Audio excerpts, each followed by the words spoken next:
అపూర్వ మొహానికి చున్ని చుట్టుకొని చేతులకి గ్లౌజులు వేసుకొని నిలబడి శరశ్చంద్రతో మాట్లాడుతూ ఉంటుంది.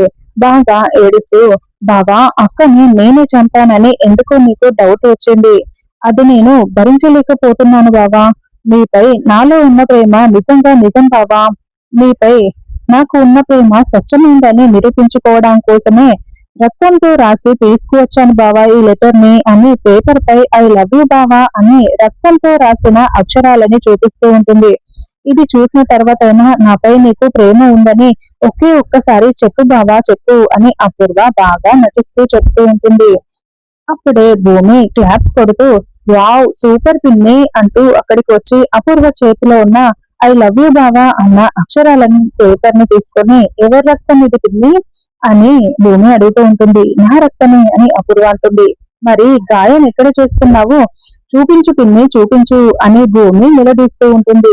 గ్లౌజ్ వేసుకున్నాను కదా కనపడదులే అని అపూర్వ అంటూ ఉంటుంది. లేదు నాకు చూపించాల్సిందే అని భూమి గ్లౌజ్ పట్టి లాగేయడంతో అపూర్వ అబ్బా అని కేకలు పెడుతూ ఉంటుంది. అపూర్వ చేతికి నిజంగా గాయమైపోయి రక్తం కారుతూ ఉంటుంది. అబ్బా ఇదే సరైన అవకాశం అని భూమి అనుకుంటూ ఆ రక్తాన్నంతా కూడా తన నొక్కుతూ తన చేతికి రాసుకుంటూ ఉంటుంది. సారీ పిన్ని అని పైకి చెప్తూ ఉంటుంది.